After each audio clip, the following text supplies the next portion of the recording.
Seth Varnadore here, getting you ready for the Cotton Bowl coming up here this week against the Oklahoma Sooners. Now we're going to take a look at the Oklahoma defense. This is a unit that probably hasn't gotten as much credit as it's been due this season. They've been pretty good by just about every defensive metric. So really good on paper. I think there's a lingering doubt of Oklahoma defenses based on, all recent data. So there's some doubters, and there's some things that you'll see here that don't look like a number one killer defense, but they do a lot of good stuff, and they do some confusing things under defensive coordinator Grinch. He's always ready to go around the Christmas season. They move a lot, not only in the back end, but up front, and you're about to see that. We'll start with kind of some of their up front movement they do. So this is in the Big 12 championship game. Just kind of watch up front. So it looks like in the back end, they're playing too high shell. They like to play it. They start a lot in too high. Sometimes they'll play like a cover two. They'll roll to play three. They'll roll and play like one robber. They'll do a bunch of different stuff out of it. But up front, this is something they like to do a lot, is move. So here he's going to jump inside, outside, just trying to not just rushing the passer straight up, just trying to create a little havoc there. They force the ball to be thrown short of the sticks here.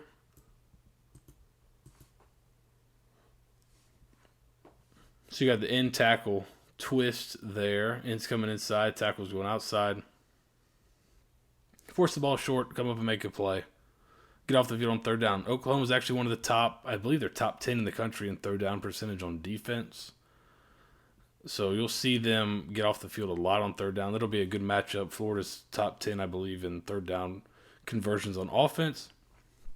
Now we just found out Florida's going to be missing a ton of guys, but should be a good matchup regardless, I think, just with the coaches. And when you have Trask back there, he can make up for a lot of deficiencies in other places. But again, you see it here. He's going to kind of shoot that gap, and then he's going to get over the top. He's able to kind of disrupt the play in the backfield. That's Perkins, and the tackle that actually came over the top comes and cleans it up. So you actually get both those guys affecting the play here. So if your offensive line isn't sound in their rules and everyone's taking good steps together, just something simple as that can mess you up. Now, I'm sure as a Florida fan, you might be hearing this and that would sound a little scary. And it might be. Oklahoma's pretty good up front. They're not afraid to bring pressure, so here you're going to see some pressure. So, right, he's going to jump inside, and you get one off this edge here. It looks like you may have two off that edge. You kind of get a good play call here, and actually really good cut by the back. But this is one thing you'll see here. So they're not afraid to call pressure. It almost gets home. Two things. This is Ronnie Perkins, the defensive end that comes and makes this play. So this dude plays with some effort. This is him right here. He's going to end up making the play. You'll see he's way out of it. Great effort, come back. He's an athletic guy. He's probably a guy that's going to be playing on Sundays. The other thing you see is they're not great tackling in the back end. That's something, even with as great as their numbers are, they got a lot of reachers on the back end, guys that are just reaching for tackles, arm tackling. Not a bunch of great tacklers. So if Florida can get guys in space, we'll see more of that at the end here, but if Florida can get guys in space, they'll have a good day.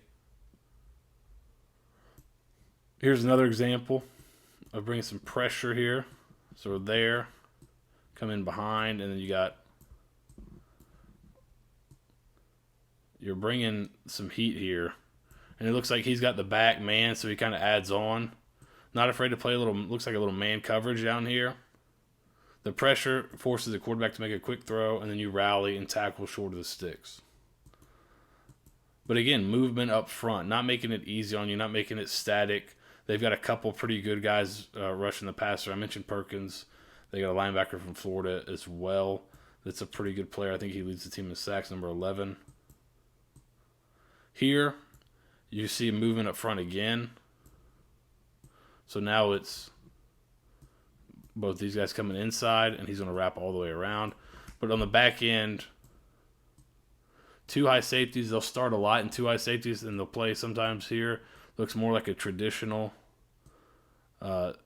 two look. You see the corner kind of lets himself get bypassed with eyes here to the sticks up top. So maybe more of a traditional cover two look. Again, pressure forces the quarterback out. He's able to make a play, though. But they get pressure with this movement right there. You get a pretty good look at the quarterback right there. And nobody open.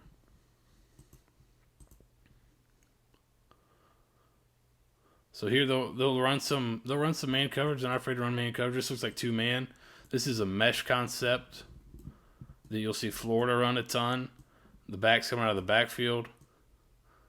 I think right here Florida may throw this thing and make this guy make a tackle in space. I would. They're not great tackling in space. But he kind of holds it, tries to drop it down. Corner does a good job carrying all the way across there. It's actually the nickel, I think, that does a great job carrying this all the way across and making a play on it. That's a tough play. On 3rd and long, they'll run some what looks like two Tampa.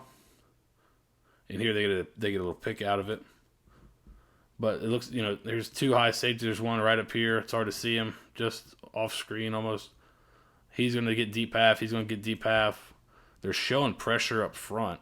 So the key to them is they're going to show a lot of pressure. They're going to show a lot of different things and then change it right as the snap happens. So right here, he's running down the middle of the field, running down the pipe. It's hard to tell without the all 22, but it appears that would be like two Tampa. The corner gets some ground and comes up and is able to intercept this.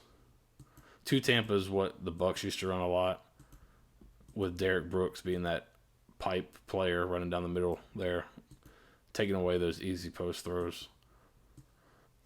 3rd and long, 4th and long, I think that's something I like to do. It looks to be the same thing here. They get a pick out of it. You can see safeties open up deep half, it looks like. And then he's running down the middle.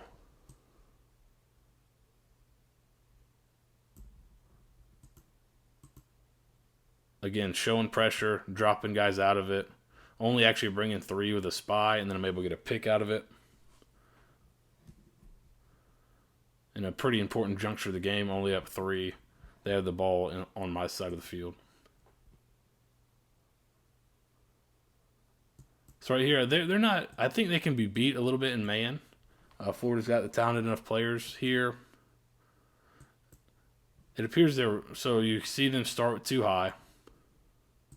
All right, start too high, and they'll roll him in the middle of the field. He'll roll down. Sometimes they'll do this and play zone. They'll play like what looks to be a cover 3 or 3 deep, and roll him down. This looks to be more like it would appear to be more like a kind of a man coverage with it, maybe just one. They appear to be, staying with their dude. There they get beat late. Number 4 gets beat a little bit on film a few times. But they do a pretty good job. Again, make the throw under duress. They're not afraid to bring guys.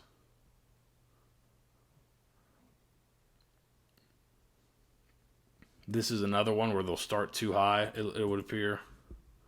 It's hard to tell, but you got one there. I believe you got another one. You see a shadow right here. So they'll start too high. He's over top of number 2. He's going to run to the flat. On the snap, expand to the flat, and he actually makes a play. I believe the corner has bailed to a deep third. So it looks like they're rolling to 3. He makes a play. Easy interception. The quarterback throws it right to him.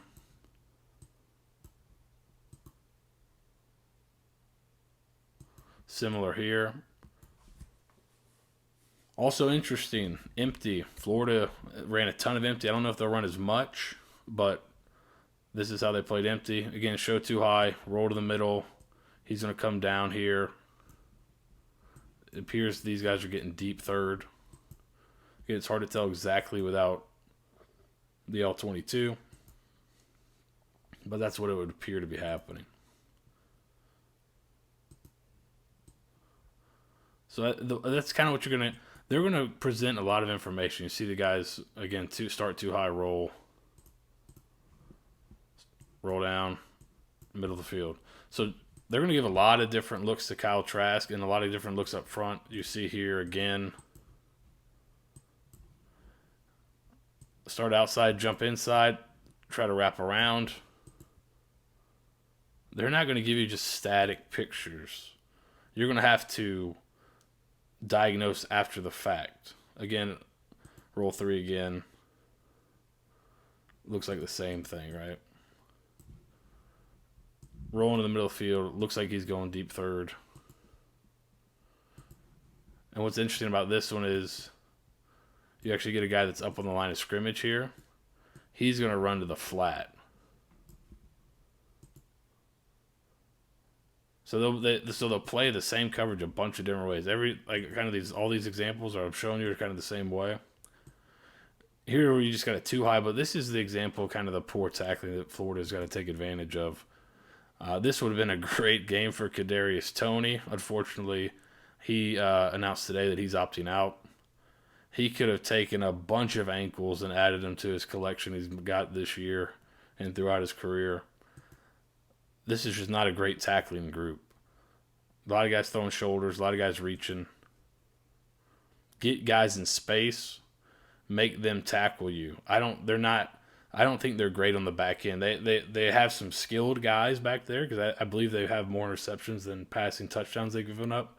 But this is not a group that'll come up and hit you, at least in the back end. So if I'm Florida, make them tackle. Make them tackle. Right? Unfortunately, like I said, no Toney. Or they may have had to get the card out for some of these guys if Toney was playing. But I think the lesson is the same. Get your guys in space and make them tackle you. This is Oklahoma defense that's pretty good up front. They have some skilled players. But this is not the best defense Florida's seen this year in terms of talent.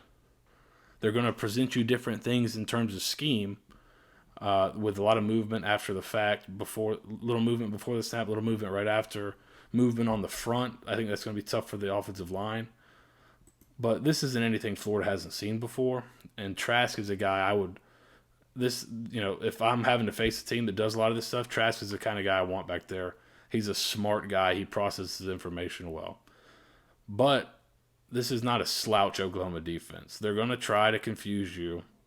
And the movement up front, I think, is something that could cause Florida problems. But if Florida's able to get their guys in space, even some of these younger guys haven't played a ton, get them in space, make Oklahoma tackle, I think that's where you're going to have some success.